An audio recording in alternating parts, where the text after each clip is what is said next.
زندگی اپنے لیے ہے گیت میٹھے درد کا، گنگناتے پھر رہے ہیں ہم بنا سر تال کے۔ ناظرین آداب، آپ دیکھ رہے ہیں ای ٹی وی بھارت کا پروگرام ایک شاعر۔ آئیے ایک شاعر کے تحت ہمارے ساتھ جو بھوپال کے نوجوان شاعر موجود ہیں بدر واسطی صاحب، آئیے ان سے جانتے ہیں ان کے شاعری کا، ان کے ادب کے سفر کے بارے میں۔ جی بدر بھائی، کس طرح سے شاعری کا شوق پیدا ہوا اور کیسے شروع کیا آپ نے شاعری؟ دیکھیے، میرے گھر کا ماحول ادبی تھا، مذہبی ماحول تھا۔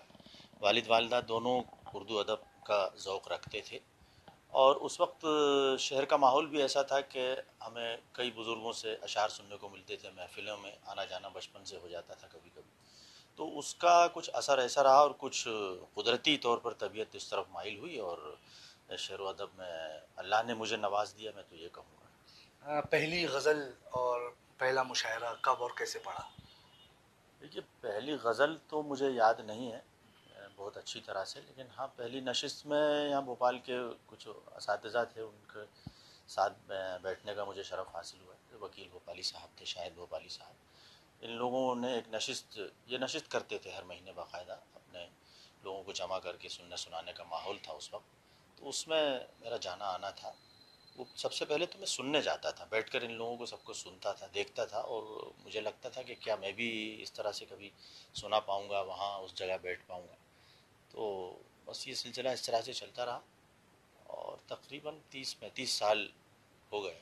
جب سے یہ سلسلہ چل رہا ہے۔ جی بدر بھائی، جس طرح سے اگر ہم بھوپال کی بات کریں، شہر غزل کہا جاتا ہے، بڑے بڑے شاعر یہاں پہ پیدا ہوئے، تو ہم جاننا چاہیں گے کہ آپ کے استاد کون رہے اور کن سے آپ نے یہ سب سیکھا؟ جی، آپ نے بہت اچھا سوال کیا۔ میری خوش نصیبی رہی کہ مجھے حضرت عشرت قادری جیسے قادر الکلام شاعر کے قدموں میں بیٹھنے کا موقع ملا، اور ان کی صحبتوں میں، ان کے قریب بیٹھنے سے جو کچھ مجھے حاصل ہوا ہے، وہ مجھے لگتا ہے کہ ساری زندگی وہ کام آئے گا۔ وہ ایسے تربیت نہیں کرتے تھے کہ باقاعدہ سکھاتے ہوں یا کچھ بتاتے ہوں، بلکہ ان کے ساتھ بیٹھنا ہے آپ کو، ان کی جو گفتگو ہے، ان کی جو باتیں ہیں، اس میں بہت کچھ ہم کو ملتا تھا۔ پھر اس کے دوسری بات یہ کہ ان کے جو دوست تھے اس وقت کے، بڑے شاعر تھے، باہر سے جو شعراء آتے تھے، وہ شہر کے تمام اساتذہ اور پڑھے لکھے لوگ اور ادب کا ذوق رکھنے والے لوگ تھے، ان کے وہ آتے تھے وہاں ان کی محفل میں، ان کے ساتھ بیٹھتے تھے روزانہ، یا تقریباً 2 ایک دن بیچ محفل جمتی تھی، تو اس میں جا کر بیٹھتا تھا، ان کے ساتھ بیٹھتا تھا۔ تو اور پھر اس کے بعد جو کچھ میں لکھتا تھا، جو کچھ میری شروعات ہوئی، وہ میں نے ان کو دکھانا شروع کیا، انہوں نے میری اصلاح کی، اور آج جو کچھ بھی ہوں انہیں کی دعاؤں سے، انہیں کی بدولت۔ جی بدر بھائی، اب تک کے اگر ہم بات کریں آپ کی شاعری کے مجموعے غزل کے بدلے کتنے منظر عام پہ آئے ہیں اور آگے کیا ترتیب دینے والے ہیں؟ دیکھیے صاحب، کچھ چیزیں وراثت میں ملتی ہیں۔ میرے استاد عشرت قادری صاحب کا پہلا مجموعہ تقریباً ان کی شاعری کے آغاز کے 40 سال کے بعد آیا، سن 84 میں، جو 80 کے اپن دہائی کہہ لیں، اس وقت ان کا مجموعہ آیا۔ تو ان جیسے استاد شاعر کا وہ 10 کتابیں آ جانا چاہیے تھیں، ان کے ساتھ کے لوگوں کی یا ان کے جیسے لوگوں کی کئی کتابیں اس وقت آ چکی تھیں، لیکن وہ دوسروں کی کتابیں پڑھنے اور دوسروں کی کتابیں شائع کرنے کو ترجیح دیتے تھے۔ انہوں نے اپنا ادارہ قائم کیا ہوا تھا مرکز ادب کے نام سے، اور کئی شعراء اور ادیبوں کی کتابیں انہوں نے شائع کی تھیں۔ تو شاید انہی کا کچھ اثر رہا کہ میں بھی ایک لمبے عرصے تک شاعری کے سبق پڑھتا رہا، اور اس کے بعد پھر جا کے سن 2000 میں، شاید یہ 2010 میں میرا مجموعہ آیا۔ پہلا مجموعہ تھا میرا تو میں کہاں ہوں، یہ میری غزل کا ایک ردیف ہے، اسی کو میں نے عنوان بنایا تھا۔ اس کے بعد اب میں تیاری کر رہا ہوں، انشاءاللہ اس سال کے آخر تک میری 2 کتابیں منظر عام پر آئیں گی۔ ایک تو میری شاعری کا کئی لوگوں کی فرمائش تھی، فرمائش کی کیا بلکہ حکم کہوں، دوستوں کی محبتیں تھیں کہ وہ یہ بار بار یہ کہیں کہ ہندی میں آپ کا، ہندی رسم الخط میں بھی آپ کی شاعری آنا چاہیے، تو وہ میری ایک کتاب جو ہے عنقریب انشاءاللہ محبت آخری حل ہے کے عنوان سے وہ منظر عام پہ آئے گی۔ دوسری ایک کتاب اور ترتیب دی جا رہی ہے، جس میں کہ میرے فن اور میری شخصیت پر میرے کرم فرماؤں نے، میرے رہنماؤں نے جو کچھ میرے بارے میں لکھا ہے، وہ سب میں نے ایک جگہ جمع کر کے اس کو شائع کرنے کا ارادہ ہے، اور اس میں کچھ شاعری بھی رہے گی انشاءاللہ۔ جی جس طرح سے بدر واسطی صاحب نے شاعری شروع کی، ادب سے جڑے، وہیں اپنے شعر و شاعری اور اپنے کلام جس طرح سے انہوں نے بھوپال کو ایک منظر کشی کی ہے، بھوپال کو جس طرح سے اپنی غزل میں دکھایا ہے، آئیے ہم ان سے ان کی یہ غزل سنتے ہیں۔ دوستوں، یہ غزل جو میں پیش کر رہا ہوں اس میں آپ کو بھوپال کی خوبصورتی کا احساس ہوگا، اور یہ آپ سب کی فرمائش پر اس غزل کو پیش کر رہا ہوں، ملاحظہ کیجیے گا۔ مطلب کچھ اس طرح ہے کہ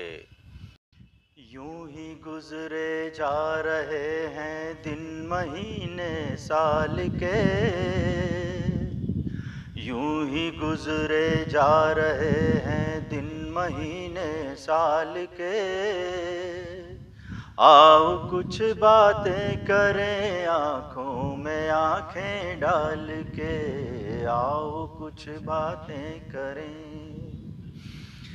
میں اکیلا ہی پشیماں تو نہیں ہوں میرے بھائی،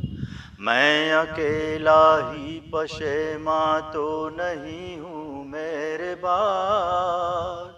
وہ بھی شرمندہ ہوئے ہیں مجھ کو خالی ٹال کے، آؤ کچھ باتیں کریں۔ شعر ملاحظہ ہو کہ میرا ماضی اور مستقبل ہے اور تنہا ہوں میں، میرا ماضی اور مستقبل ہے اور تنہا ہوں میں، یار سب ہوتے ہیں ساتھی بس یہاں تو حال کے، آؤ کچھ باتیں کریں۔ یہ بھی شعر بطور خاص ملاحظہ ہو کہ یاس حسرت غم امیدیں بے قراری اور دل، یاس حسرت غم امیدیں بے قراری اور دل، پیار کے سب قرض ذمے ہیں اسی کنگال کے، آؤ کچھ باتیں کریں۔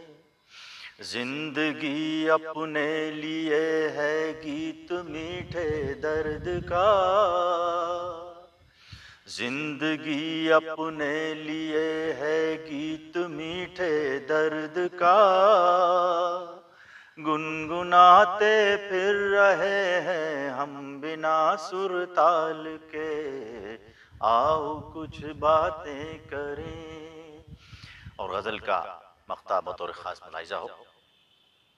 کہ شام دلکش رات ماوش صبح گلوش بدر جی، شام دلکش رات ماوش صبح گلوش بدر جی، یاد جنت میں بھی آئیں گے مزے بھوپال کے، آؤ کچھ باتیں کریں۔ بہت شکریہ آپ کا، بہت نوازش ہے، آپ سب کا بہت شکر گزار ہوں۔ یہ تھے بھوپال کے